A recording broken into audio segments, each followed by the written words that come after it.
Early July 1985. It has been the worst day of Susie Smith's life. While standing in her front yard playing frisbee with her beloved dog, tragedy strikes. The trajectory of her throw is off, and the frisbee goes spinning off into the street. Before she can even scream for him to stop, her poor little dog goes bounding off after it, bouncing with glee. He's still playing the game. The SUV careening towards him down the street doesn't even register, until it's already too late. In that one terrible instant, the crush and the skid of brakes and wheels on reddened asphalt, Susie Smith is no longer a dog owner. Her world had just shattered in front of her on a bright summer's day. She's inconsolable in the days that follow. No matter what her parents try, nothing seems to cheer Susie up. The assurances that she can get another dog don't make her feel any better either. That's like replacing a dead family member. Maybe she needs some time out of the house, her parents think. They hear about that new pizzeria that opened in town not so long ago. Freddy Fazbear's Pizzeria. They'd always had reservations about Chuck E. Cheese, but Freddy's seemed more family-friendly and wholesome. They drop off little Susie at the pizzeria with some extra allowance and tell her that she can have as much pizza and play as many games as she wants. They'll come and pick her up later. But there's something unsettling about the inside of the pizzeria. Despite its newness, it seems oddly dark and damp, like it's hidden away in some cave. Then there are all the animatronics, those towering humanoid animals on stage with their frozen grins and lifeless staring eyes. It feels like they're watching Susie. She shivers and turns towards the game section, hoping for a distraction. Forget the pizza. Her appetite is long gone. She can still have fun. They've got skee-ball, air hockey, and a whole room full of arcade boxes. Susie loses herself in the pixelated 8-bit graphics of the best arcade gaming 1985 has to offer. For a second, she almost forgets her troubles. Then the memory of her dog laying dead on the blistering tarmac rushes back at her, slamming into her like a wave of emotion. The crying starts again. Her dog. Her poor little dog. Tears drip down to the bold patterned carpet. It seems nothing will ever make her happy again. She dies in the game, and when she looks up, all she sees is the black game over screen and her own sobbing reflection. But there's something else. Just over her shoulder, she sees the looming reflection of a man in a strangely frightening rabbit mask. She turns with a gasp, but his surprisingly strong grip on her shoulder holds her in place. In a fluid, practiced motion, he takes it off and reveals his grinning face underneath. She recognizes his purple uniform.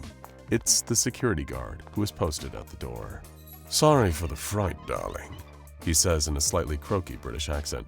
"Just saw you crying over here and thought I'd cheer you up. I'm Bill. What's your name?"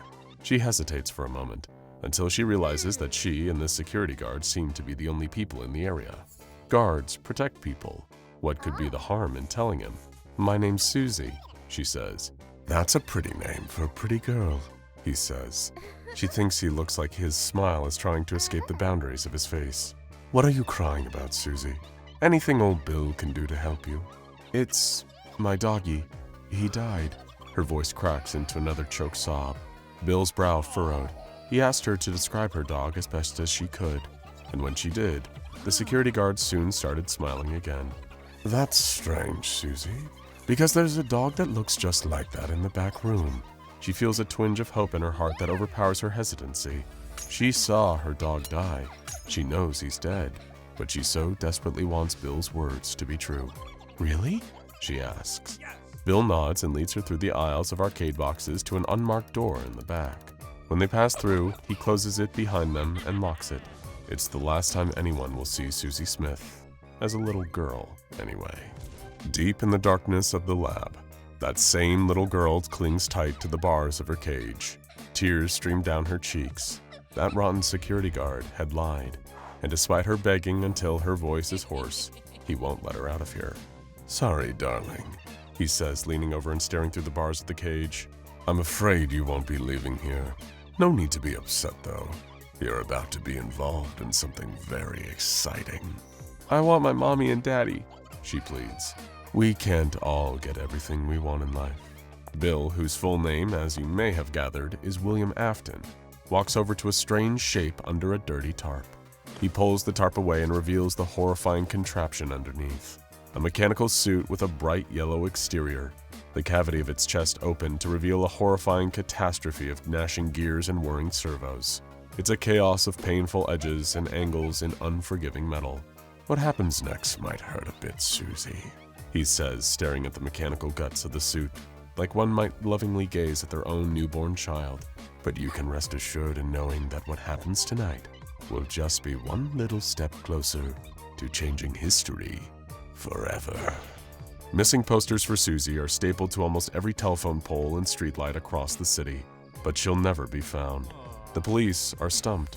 They've even turned over Freddy Fazbear's Pizzeria multiple times and rigorously interviewed its proprietor, Henry Emily, but they never find any trace of Susie, or any trace of the 5 other children who've disappeared in circumstances that feel eerily related to the Freddy Fazbear Pizzeria and its sister location. Eventually, because of these rumors, and some very unfortunate accidents taking place in 1987 among other years, led to the Freddy Fazbear franchise being shuttered. As strange as all of this was, none of it quite caught the attention of the SCP Foundation. That was until the franchise reopened many years later, and the disappearances started again too. When a single location became a magnet for death, destruction, and unexplainable misfortune, especially in a place as innocent as a children's pizzeria, it raises a red flag for the Foundation. It's a good potential sign for anomalous activity. Researchers observed a strange pattern in the local media around the restaurant. Job listings for night guards at the restaurant would frequently go up, before going down as they were filled, and often going back up less than 5 days later. Why would there be such a high turnover for such a relatively simple job? Why could the Foundation not track down any ex-security guards for the franchise to interview them about their experience? It was enough for them to open an official case on, and soon Special Undercover Field Agent M.R. Patrick was instructed to take the job as a night security guard and report back about anything strange he encountered. You might be wondering, what makes Agent Patrick such a perfect fit for this kind of investigation? You see, Agent Patrick was something of an anomaly himself. He was gifted with extrasensory perception, or ESP. This psychic sense allows him to pick up impressions from locations, objects, and people around him, especially when those impressions are of an anomalous nature. This made him one of the best field agents for formulating accurate theories about the anomaly they were dealing with while on site. And with Agent M.R. Patrick, it was never just a theory.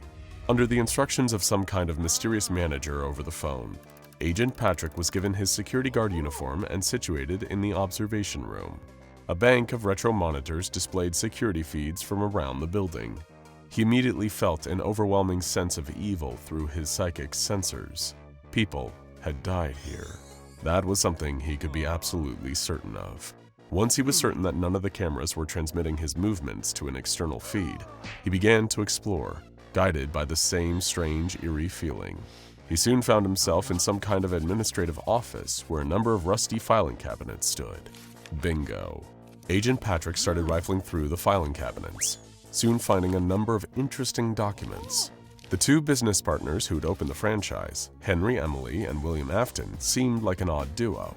Henry was an idealist, a genius of robotics who seemed to attract personal tragedies like flypaper. His technological prowess was far greater than you'd expect from a man seeking to run a restaurant chain. But despite his incredible skill and intelligence, it seemed that Henry didn't want anything more than making children happy.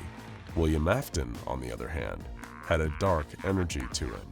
He was the business brain behind the company, and was every bit as ruthless and cutthroat as that suggests. He couldn't stand how Henry was wasting the potential of his genius, and at some point, their differences grew so great that they had a permanent falling out.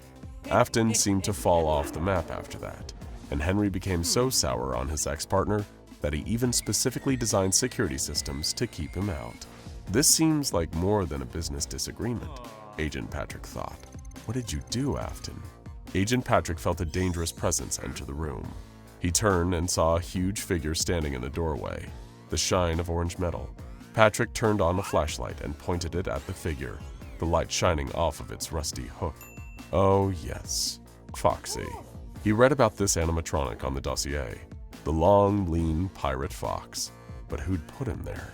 The agent's questions were put to rest when Foxy, seemingly on his own accord, started humming a cheerful tune. Agent Patrick could feel the spiritual energy emanating from the cold metal. The name Fritz was echoing in the halls of his mind. This wasn't just a machine, it had a living soul, and that living soul was in pain and furious. It wanted to kill him. Foxy suddenly sprang forward, giving an unearthly screech, swinging his hook for Agent Patrick. The agent was able to dodge just a fraction of a second before the hook would have struck him. He ducked down and out of the way. All he could do was run for the nearby doorway and slam it behind him, trapping Foxy inside. For now, anyway. He felt the immense metal weight of the mechanical monster slamming up against the door. He didn't have much time before he had an angry robotic pirate fox on his ass again. But he wasn't much safer outside. A bluish-purple animatronic rabbit man was stomping down the hallway towards him, staring with wide, dead, hateful eyes. He heard the name Jeremy this time, though he knew that the official name of this animatronic was Bonnie, and Bonnie was not here to take prisoners, at least none that would survive for long. He came charging forward, screaming, arms outstretched to grab Agent Patrick. There was no way of fighting back against something so large and sturdy. The agent didn't hesitate. Instead, he spun on his heel and bolted, his heart pounding like a war drum. He didn't need to be braver than the homicidal, haunted robot barreling after him, just faster. Somehow these machines had been infected with human ghosts. These were the true animating force, literal ghosts in the machine, trapped, vengeful souls. But who were those souls trying to take vengeance on, and why? Before Agent Patrick could consider why, another huge figure appeared in front of him, and one that he was very familiar with. Freddy Fazbear himself, the mascot for the entire chain. Freddy gave an eerie, deep giggle. The name that flashed up in Agent Patrick's mind was Gabriel, but this murderous bear was no angel. As Freddy shrieked and lunged forward, trying to take a huge mechanical bite out of Agent Patrick, but Patrick managed to duck into the other room and lock himself in. It seemed that every animatronic in the building was alive now, and they wanted to kill him. He'd at least have a lot to report to his superiors, if he survived this. But he wasn't alone in the room. Clanking forth from the darkness was a big yellow humanoid chicken with a bib that said, "Let's eat." Agent Patrick knew from the manual that this was Chica, but the name his ESP was giving him was Susie. There was nowhere to run now as Chica clanked towards him. He only had one hope, talking his way out of this. "Susie," he said. That's when Chica froze for a moment. He proceeded, "What do you want, Susie?" Agent Patrick asked. Chica remained still. The voice of a small girl echoed through his mind. "I just wanted my doggy back." He may have stopped Susie from taking his life, but a far worse monster emerged. A towering, rotten animatronic rabbit with eyes that seemed to exude pure evil. This monster is Springtrap, but the name that appeared in Agent Patrick's mind was William Afton. It was him. What would be discovered later was the true nature of what Afton had done. He discovered that he could potentially become immortal by fusing his soul with Henry Emily's revolutionary technology. And in order to experiment with the potential, he'd fused the souls of kidnapped children to the animatronic suits, making them tortured metal puppets. But his obsession would ultimately become his undoing. One fateful misstep with a malfunctioning spring-lock suit sealed his fate, condemning him to the same gruesome existence as his creations. Luckily for Agent Patrick, when the Foundation lost contact with him, they dispatched several different mobile task force contingents to converge on the restaurant.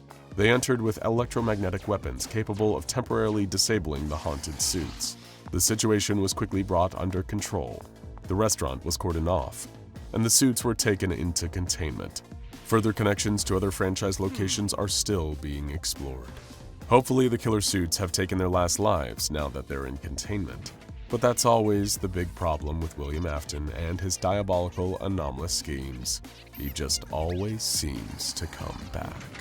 Now go check out Evil Monster created by SCP Foundation, SCP-2419 The Laughing Men, and Evil SCP-914 Furry Transformations More Terrifying Than SCP-173 for more.